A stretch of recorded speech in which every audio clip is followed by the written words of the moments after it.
What's up, YouTube? JG Garza Gang Adventures. We're down here camping at Brimstone for the week for spring break.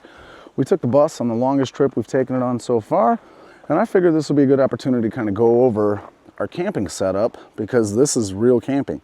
I've tried to do this a couple times in the driveway and it just doesn't work out as well because we're not really camping. So this is the perfect opportunity. To make a long story as short as possible, we kind of ran into this. If you guys are just getting into the hobby, you realize that everything's expensive. The side-by-sides are expensive. Everything off-road's expensive. Even if you want a four-wheeler, you're not walking out of the dealership for less than 10 grand. So all this stuff adds up super, super quick. And at the end of the day, I really just needed something that would be able to pull our trailer. So I'm gonna walk around from the side. We've constantly been evolving in this process. Started out with a pickup truck, started out with a Tahoe, then we upgraded to a Sierra 2500 so that we could pull that trailer. That trailer is an 8.5 by 24 with a V-nose enclosed trailer. It's a car trailer, it's a little heavy, it's kind of hard on the tow vehicle. So I needed something robust and kind of stumbled across this 2001 Ford E450 on Facebook Marketplace. This thing is built on a 450 platform, so it's a beefy frame. It's got a dually rear end, and most importantly, it has a 7.3 power stroke. So I really felt like, you know, for that amount of money, it would be able to pull the trailer and we'd be able to camp out of it. It's not perfect. We're kind of learning as we go. It's definitely, it's not glamorous. It's not a Class A. It's not an RV. It's a bus that we're camping out of, but it works, honestly. Today's Thursday. We've been camping since Saturday, and it's been pretty smooth. The biggest drawback with our build so far is we don't have a bathroom. We have no crapper, we have no running water inside of there. We do have a bed, we have a couch, we have a TV, we have Starlink for internet. So we got a lot of the other bases covered, but we don't have a bathroom. And basically what that means when you don't have a bathroom, you're trying to go camping, you need to make sure you end up at campgrounds with nice shower houses that are close by.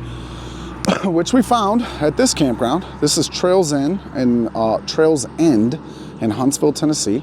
This is our campsite, and the shower house is right over there. So, biggest drawback, no shower, but it still works. So to start from the beginning, as soon as I got this thing, I put in a 30 amp RV hookup. So this is what most campsites are gonna have when you start talking your power hookup. So it's right here. This goes inside to an RV load center, and then that gets distributed to my different 12 volt loads and 110 loads. So paint job, this thing was hideous before. I was really kind of holding out because I wanted to give it a proper paint job. I finally got just sick of it. I said, you know what, screw it. Anything's better than the way it looked before. Went to Home Depot, I got $200 in rattle can paint, and I painted it in like 3 days in the driveway. Honestly, it don't look too bad from about 20 feet away. The closer you get, you can see kind of the paint marks and stuff. I'm interested to see how it'll hold up, but whatever. At the end of the day, I didn't have the right setup to paint it right, and it works. That's kind of the outside. I still have the original bus doors. In the back, with a handicap ramp, right here, these back two doors, that's where the handicap ramp used to be. We did take that out, and that's right where I have my bed. So what's cool about that is I can open up those doors, get a nice breeze in when I'm just laying in the bed, drinking coffee, and makes for a good morning. But enough of the outside. Well, actually, before I go outside, let's talk about a couple more outside stuff. So I do have the trailer. We started out with this. I took all the walls down in this thing. I insulated it. I added another RV power center in there, and it does also have a flip down bed. So that's where my oldest son Aiden is staying with his friend Ray. Flip down bed, insulated, just a little bit of electric heat. Still got some work to do in there, but it's worked out pretty well this trip. Coming over here, I just got this new Scepter fuel tank, 14-gallon fuel tank. That's worked out really well. And if you see the diesel can right there, that's for our diesel heater in the bus. So before we walk inside, let's talk about heat and AC. So definitely, we don't do too much cold weather camping, but what I found is, honestly, as much as you don't think that you're gonna end up in those situations, it always happens. So be prepared. When we first started out with this, as soon as I put the 110 in, I was just using plug-in heaters. We went down to the Badlands one weekend and it got super cold and it was just not fun. So we ended up adding a diesel heater. The other part of that is we were down at the Badlands a couple different times when it got super, super hot, and we thought we'd be okay, and it just didn't work. So before this trip, I was really trying to avoid that. Let's walk to the back, walk to the back. I added this bad boy. Don't judge it. It looks ghetto, but it works. This is a Medea 12,000 BTU inverter type air conditioner. Really digging this so far. I've tested it a couple times. We're gonna have to wait till this summer when we get in the 90s to really see if it's really gonna work, but I think it'll be fine. It is 12,000 BTUs. I do like it because it is like a mini split style. If you look here, and honestly seeing that angle, I probably need to adjust that. But if you look here, the entire outside unit, the compressor and everything is on the outside. So you don't hear anything on the inside other than the fan mower blowing, which is nice. So it's kind of like a mini split, right? You don't hear the compressor, you don't hear anything else. I probably will trim that bracket up and kind of re-weld that, and I wanted to hit it from the bottom with some self-tappers. That's why you see that ratchet strap. But I was running out of time and I just slapped a ratchet strap. So diesel heater for heat. We do also have a backup electric heater for heat. And then we have the window AC for AC. Got a brand new set of tires on this thing. Did great. So that's enough of the outside. Let's go check out the inside.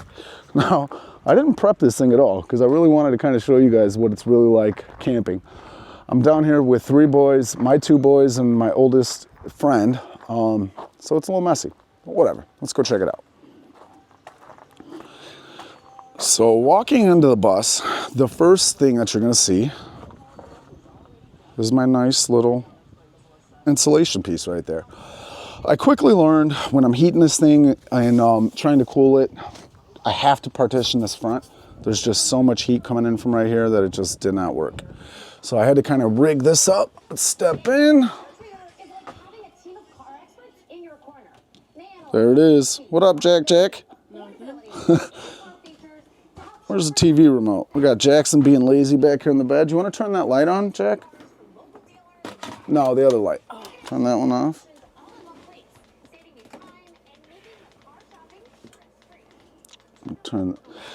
So, we got Jackson on the bed in the back. This is kind of our back bed setup. That's where Jackson and I have been sleeping. It works. I do want to find a way to partition off this little bus door. It is nice being able to open the doors and get the fresh air in, but you do also kind of fight that when you're trying to heat and cool it. Plus, I find myself laying on this end of the bed so I could watch the TV, so it would be kind of nice to have a wall there. But whatever, it works. And as you can see, that's the inside view of the window unit. I literally just took a piece of strut, ran it across, hit it with some self-tappers, strapped it in. I just had to improvise and MacGyver the heck out of it and make it work. But we took, I mean, shoot, it was like a 12-hour drive down here. Nothing moved, everything was safe, so it works. Up to the right of that, you're gonna see our backup heat source. That's our heat storm, that's our electric heater. That's what we're gonna use when we don't wanna run the diesel heater, or if we're running low on fuel, or basically if something goes wrong with the diesel heater. It's always nice to have a backup fuel source. So coming over on this side, you're gonna see kind of the brains of everything. We got a little mini fridge. Down to the left is our RV load center. That's where the 110 comes off of. It hits that. I can branch off with individual 110 circuits, and then also all of my 12-volt circuits come out of there. I do also have a battery in there that will power it when I'm not hooked up.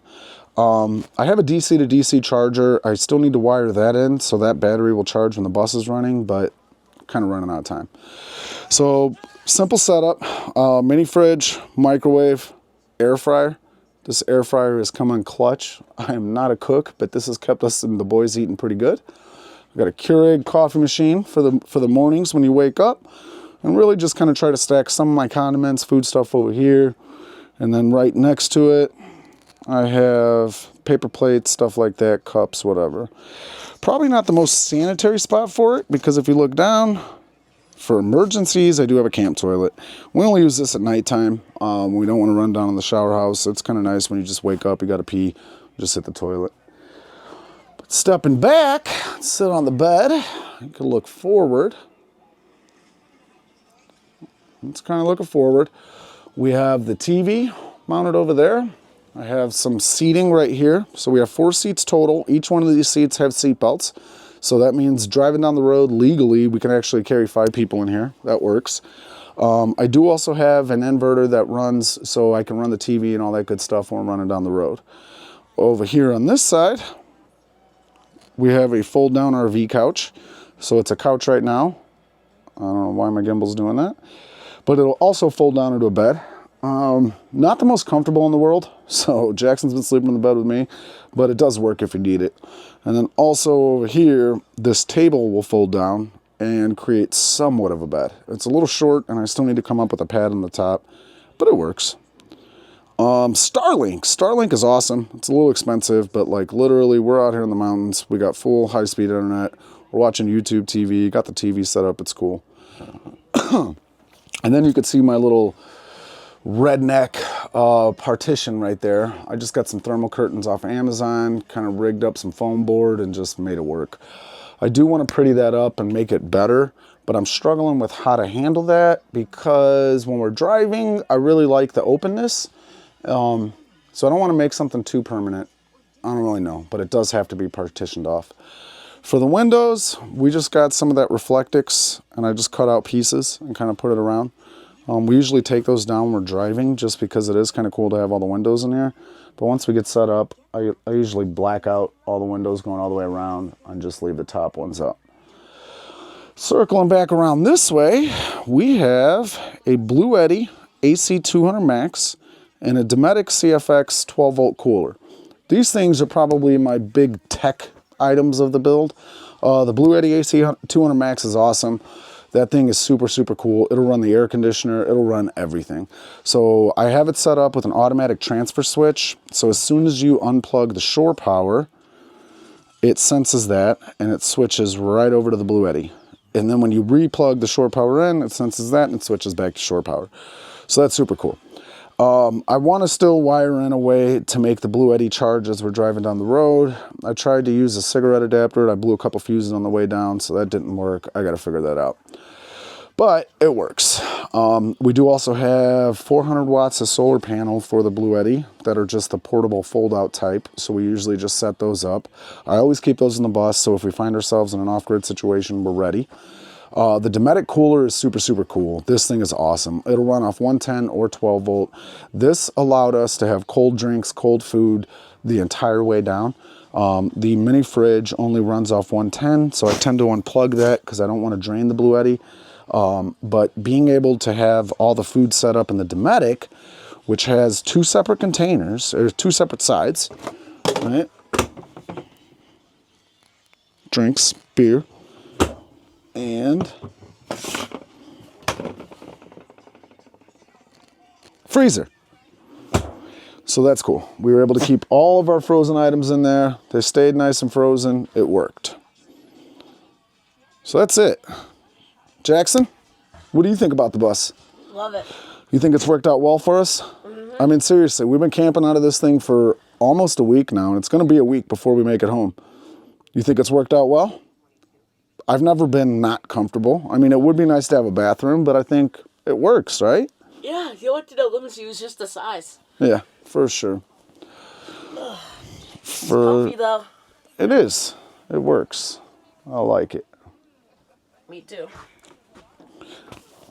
So that's it, guys. That's our bus. If you guys have any questions, feel free to drop them down in the comments below. Check out my sweet shiner. That actually came from that jackknife sofa. First night I fell asleep on there. There's a bracket that sticks up.